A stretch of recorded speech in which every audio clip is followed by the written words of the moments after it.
Halo, selamat pagi anak-anak kelas 3 dan kelas 4. Apa kabar hari ini? Ibu Lina berharap anak-anak semua dalam keadaan sehat ya. Nah, hari ini kita akan mulai dengan devosi pagi. Nah, hari ini Ibu Lina yang akan memimpin devosi untuk anak kelas 3 dan kelas 4. Jadi Ibu Lina berharap anak-anak dapat mempersiapkan diri dan mempersiapkan hati dengan baik sehingga dapat mengikuti devosi dengan baik. Ya, sebelumnya mari kita tenang untuk menghadap Tuhan di dalam doa. Mari kita berdoa. Tuhan Allah Bapa kami di surga, kami mengucap syukur buat anugerah-Mu Tuhan. Engkau senantiasa menuntun menyertai kami sampai pagi ini kami masih memperoleh nafas kehidupan. Saat ini kami akan mendengarkan firman Tuhan, biarlah kiranya dengan kuasa Roh Kudus-Mu Engkau memberikan kami hikmat, pengetahuan, sehingga kami dapat mengerti akan firman dan kebenaran-Mu. Di dalam nama Yesus kami berdoa, amin.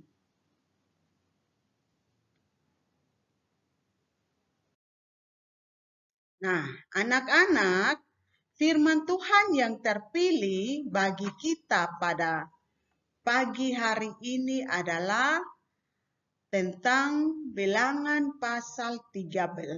Tapi Ibu Lina hanya fokus di ayat yang ke-30 dan ayatnya yang ke-31.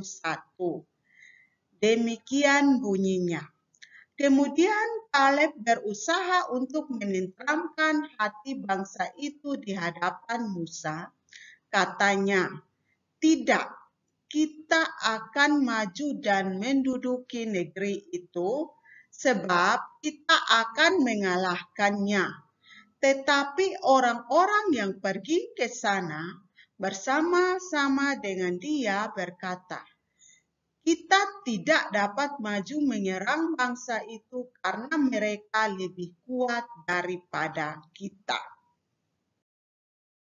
Nah, tema kita pada pagi ini adalah tentang ketakutan selalu berlawanan dengan iman. Nah, anak-anak, cerita Alkitab ini dari bilangan pasal 13 ini anak-anak sudah dengarkan pada devosi sebelumnya yang dibawakan oleh Ibu Sonya. Dan hari ini kita masih belajar lagi tentang bilangan pasal 13 ini. Jadi sesuai dengan temanya itu, ketakutan selalu berlawanan dengan iman. Jadi cerita bangsa Israel ini ketika mereka berjalan dan melewati padang gurun Paran, maka mereka tiba di daerah perbatasan Kanaan. Nah, ketika mereka tiba di sana, berarti tinggal selangkah lagi atau satu langkah lagi mereka akan masuk dan menduduki tanah Kanaan. Tetapi Musa masih meminta setiap suku bangsa Israel untuk mengintai negeri itu.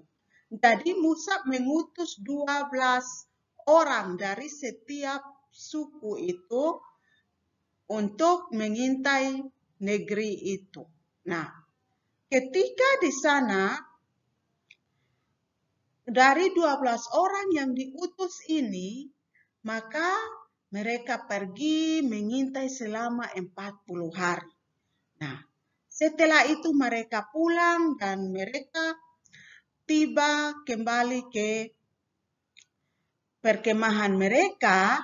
Di sana mereka membawa laporan yang berbeda-beda, yaitu 10 orang dari antara mereka melaporkan hal yang berbeda dari 2 orang, yaitu Yosua dan Kaleb. Nah, jadi ketika mereka memberikan laporan, yang 10 orang ini mengatakan bahwa aduh, orang-orang Kanaan itu kuat dan kita pasti kalah ketika kita berhadapan dengan mereka. Tetapi Yosua dan Kaleb menyatakan bahwa ya tidak, kita tetap harus maju dan kita harus melawan mereka. Kita pasti akan menang. Nah, di sini karena dari yang laporan ke-10 orang ini membuat bangsa Israel ini takut, ada yang mulai takut dan mereka takut tidak mau masuk ke tanah Kanaan. Maka dari situ mereka meragukan Tuhan, mereka mulai meragukan janji Tuhan. Nah, di sini Musa berusaha untuk mengetahui kekuatan dan kelemahan lawan yang akan mereka hadapi itu, yaitu dengan cara tadi yang mereka mengintai. Tetapi dari hasil laporan itu membuat bangsa Israel jadi gentar. Mereka jadinya takut, aduh mau masuk maju untuk berperang atau tidak ya, karena mereka takut. Nah, anak-anak, dari cerita ini kita dapat melihat beberapa contoh sederhana yang kita alami setiap hari. Misalnya, terkadang kita menyangka kalau kita nih beriman, maka kita tidak perlu lagi menggunakan akal budi kita untuk berpikir.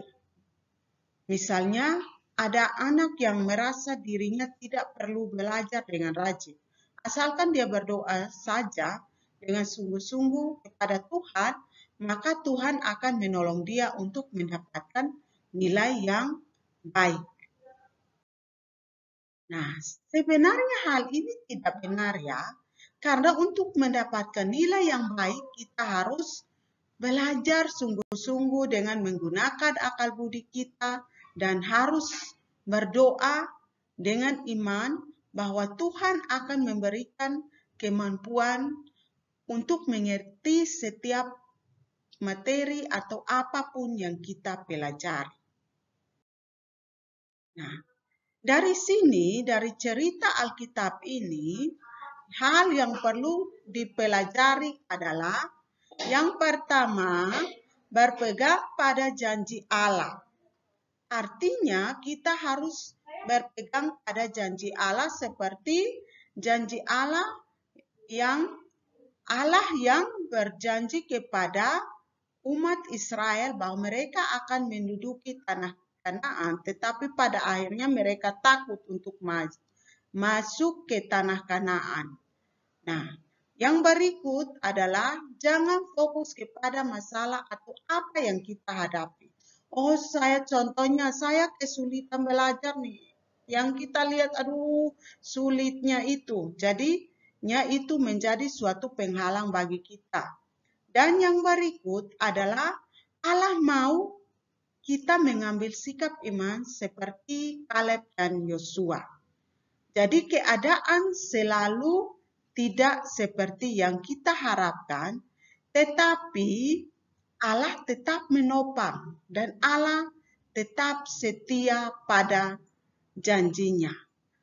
Demikian firman Tuhan untuk kita semua dan kiranya menjadi pelajaran yang berharga untuk kita. Mari kita menutupnya di dalam doa. Kami mengucap syukur ya Allah buat anugerah-Mu. Kami telah membaca dan merenungkan firman Tuhan. Kiranya Tuhan yang akan tetap memampukan kami sehingga kami dapat melakukan firman-Mu di dalam setiap sisa kehidupan kami. Sebentar kami akan melanjutkan kegiatan belajar mengajar secara online. Kiranya Tuhan yang akan memimpin kami. Inilah doa dan harapan kami. Di dalam nama Yesus kami berdoa. Amin.